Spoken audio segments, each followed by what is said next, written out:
Numa noite comum, quando o silêncio da casa parecia pesar mais do que de costume, Tina, uma adolescente do ensino médio, ouviu o telefone tocar. A princípio, ela achou que fosse uma amiga da escola, mas quando atendeu, ouviu uma voz masculina, suave, simpática, quase encantadora. Ele disse se chamar Daniel. Falou que tinha conseguido um número por amigos em comum. Nos dias seguintes, os telefonemas se tornaram frequentes. Longas conversas, risadas e elogios. Tina começou a acreditar que tinha encontrado alguém especial. Até que ele perguntou: Posso te ver? Tina hesitou, mas aceitou. Naquele momento parecia inofensivo. Parecia um garoto tímido, curioso sobre ela. Quando a campainha tocou, Tina abriu a porta esperando um adolescente legal. Talvez bonito, quem sabe até um pouco desastrado. Na verdade, ela viu um garoto estranho, um olhar perdido, roupas sujas e uma postura desajeitada. Era Daniel, e não era nada do que ele dizia ser ao telefone. Ainda assim, tentando ser educada, ela aceitou sair com ele para tomar um sorvete. O encontro foi rápido. A conversa foi desconfortável e inquieta. Tina se sentiu enganada. Terminou o encontro rápido, com uma desculpa improvisada para ir embora logo. Depois do encontro estranho com Daniel, Tina tentou seguir a vida. Mas havia uma dor que nenhum garoto, nenhum telefonema e nenhum dia comum conseguia apagar. Pouco tempo antes, naquele mesmo ano, a mãe de Tina havia falecido de câncer. A casa, que antes era cheia de risos, agora parecia silenciosa demais. O luto era vivido por ela, pela irmã mais nova Karen e pelo pai Frank, que passava horas fora de casa trabalhando. Numa noite em que a saudade apertou mais forte, Tina e a irmã decidiram fazer algo ingênuo, desesperado e profundamente humano. Tentaram entrar em contato com o espírito da mãe, pedindo um sinal, qualquer coisa. E nos dias seguintes, a casa começou a responder. Primeiro, batidas suaves vindas de dentro das paredes, como resposta às perguntas que elas faziam. Depois, objetos fora do lugar. As meninas ficaram assustadas, mas também com esperanças. Só que, pouco a pouco, o consolo virou terror. Os ruídos mais altos, as portas batiam sozinhas, como se alguém caminhasse pela casa com raiva. A televisão se desligava, porta-retratos apareciam virados para baixo e luzes que estavam desligadas surgiam acesas. Assustadas, elas contaram tudo ao pai. Acreditavam que a mãe estava na casa e tentando contato com a família. Mas ele não acreditou. Para ele, aquilo era apenas a dor do luto, algo que psicólogos chamam de alucinações do luto, quando o cérebro, tentando lidar com a perda, cria sinais e significados onde não existem. Ele tentava ser racional, explicar e acalmar. Achava que era apenas saudade, mas nada mais parecia normal dentro daquela casa. Até que uma noite, depois que os três chegaram em casa, perceberam que alguém havia usado o banheiro. Frank e as filhas andaram pela casa até chegar em um dos quartos, e o que encontraram ali não tinha nada de espiritual. Tinha carne e osso. De pé, completamente parado, estava um invasor com o rosto pintado de preto, como se tentasse se camuflar na escuridão. Vestia um casaco escuro comprido e segurava um machado. Antes que o pai pudesse reagir, um intruso avançou. O ataque foi rápido, como se ele estivesse à espera daquele momento. Ele dominou e amarrou o pai. Depois fez o mesmo com as meninas, fazendo todos reféns. Em poucos minutos, não se ouviu mais barulho do intruso na casa.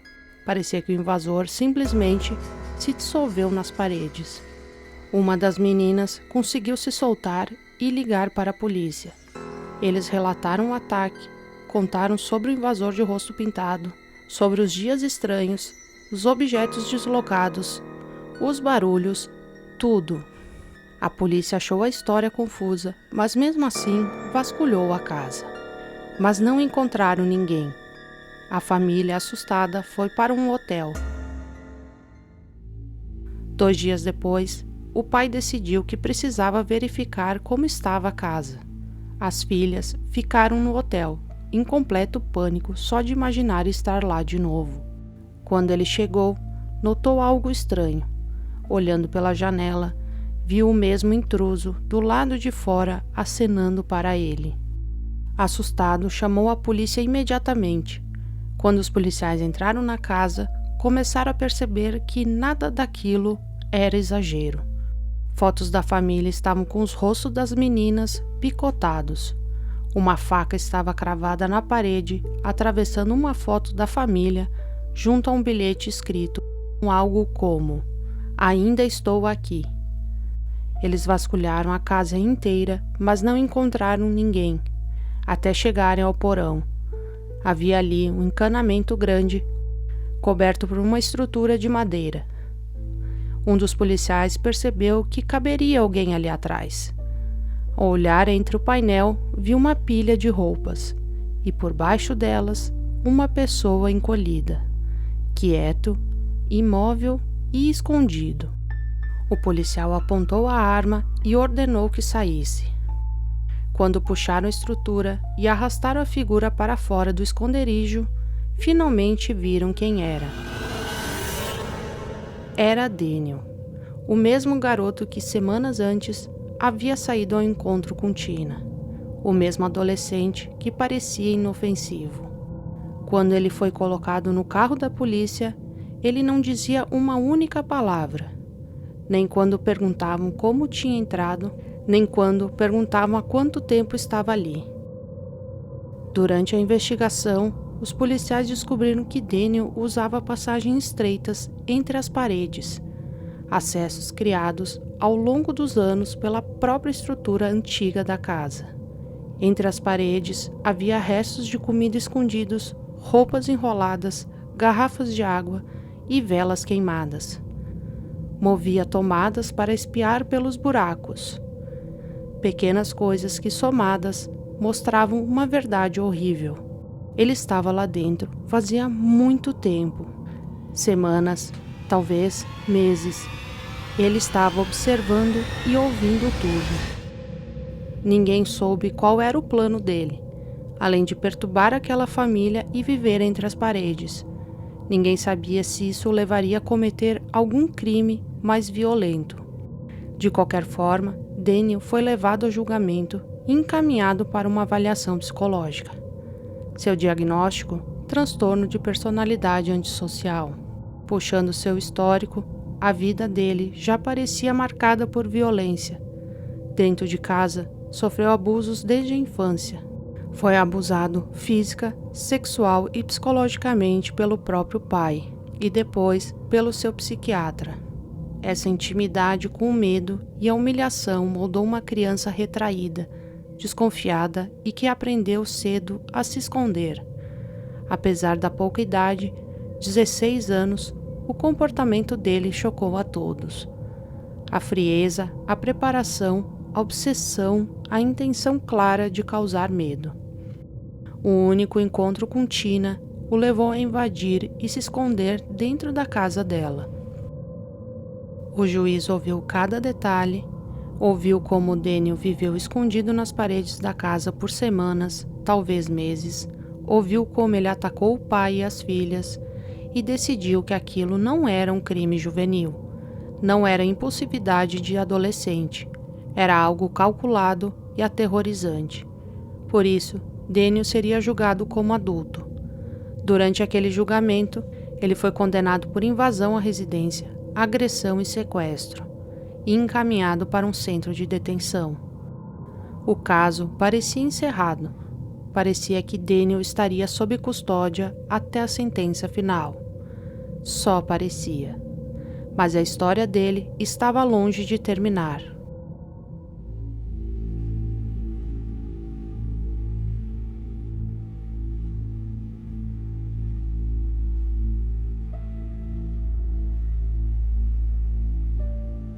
Depois de um dia de trabalho, Andrew chegou em casa esperando encontrar a esposa Priscila, uma professora do ensino médio fundamental de 33 anos que estava grávida, e os 2 filhos, Abigail de 7 anos e William de 5 anos. Assim que abriu a porta, algo pareceu errado. A casa estava quieta demais. Ele chamou pela esposa e não obteve nenhuma resposta. Chamou pelas crianças e nada. Com o coração acelerado, subiu as escadas até o quarto do casal. E foi ali que encontrou a cena que o destruiu por dentro. Priscila estava sobre a cama, morta. O pânico foi tão profundo que ele não conseguiu continuar andando pela casa. Sentiu sem precisar ver que seus filhos também haviam sido mortos. Tomado pelo desespero, ligou para a polícia. Quando os agentes chegaram, Andrew, em prantos, dizia: "Eles estão mortos! Eu sei que eles estão mortos!" Os policiais confirmaram seus temores. Abigail e William estavam mortos. Cada um havia sido afogado em banheiras diferentes. A cena inteira era devastadora. Andrew havia perdido a esposa grávida e os 2 filhos. Priscila estava com os braços amarrados à cabeceira da cama e havia um travesseiro ensanguentado sobre sua cabeça, com marcas de disparos. Ao lado da mesa de cabeceira havia uma cerveja aberta e um pacote de preservativo aberto. A investigação começou imediatamente. As únicas informações iniciais eram sobre invasões à casa dias antes, quando objetos haviam sido roubados. A polícia sabia que havia uma sequência de crimes na área e acreditou que tudo podia estar ligado. A tese da polícia foi que Priscila e William chegaram em casa e flagraram o invasor, e que Abigail foi a última a chegar. Com poucas pistas, os policiais montaram uma lista enorme de suspeitos, pessoas com antecedentes criminais, histórico de invasão a domicílio, crimes violentos e roubos. E um nome reapareceu: o de Daniel. Mas acreditavam que ele estava preso. Esse era o problema. O que eles não sabiam era que Daniel estava solto. Quando foi julgado como adulto, recebeu direito à fiança de $10.000. Se tivesse sido julgado como adolescente, não teria direito à fiança. Na época, a mãe dele hipotecou a casa para pagar. Daniel não ficou muito tempo preso. Pouco depois de sair, uma sequência de crimes começou a acontecer exatamente na região onde ele morava. Casas arrombadas, armas roubadas, dinheiro e objetos de valor. Nada havia sido oficialmente ligado a ele, mas o padrão era evidente. Os policiais ainda não tinham provas, apenas suspeitas. Na manhã seguinte, às 7 horas, os policiais voltaram à cena para uma varredura mais detalhada. Do lado de fora havia um travesseiro da família jogado no chão. Chamaram um cão farejador para seguir possíveis rastros. O cão levou os policiais até a mata, onde ele encontrou uma flanela e luvas molhadas. O detalhe chamava a atenção, já que as crianças tinham sido afogadas. Aquilo poderia ser do assassino. O cão continuou seguindo o rastro até chegar à casa de Daniel, onde ele morava com a mãe, o padrasto e um irmão mais novo. Mas Daniel não estava lá. Com um mandado, os policiais encontraram na casa um par de meias molhadas com fios de cabelo loiro, possivelmente de Abigail, munições compatíveis com as usadas para matar Priscila, além da arma do crime e objetos roubados da casa dias antes dos assassinatos. Tudo indicava que ele já havia estado outras vezes na casa. O mandado de prisão foi expedido, mas ele já havia fugido.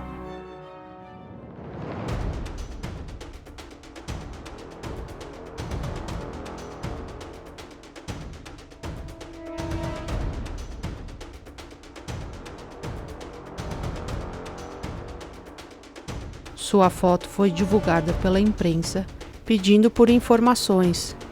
Não demorou muito e denúncias começaram a surgir.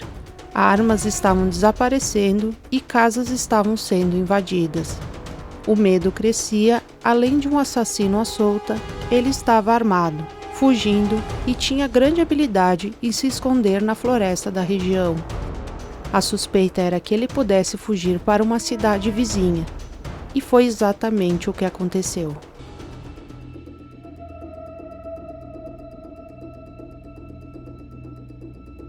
Com várias viaturas na rua, um policial avistou Daniel, que imediatamente tentou fugir. Ele correu para um depósito de madeira e os policiais cercaram o local. Durante as buscas, um policial ouviu um ruído perto de uma caçamba de lixo. Ordenaram imediatamente que Daniel saísse de dentro da lixeira. Sem resistência, ele se entregou.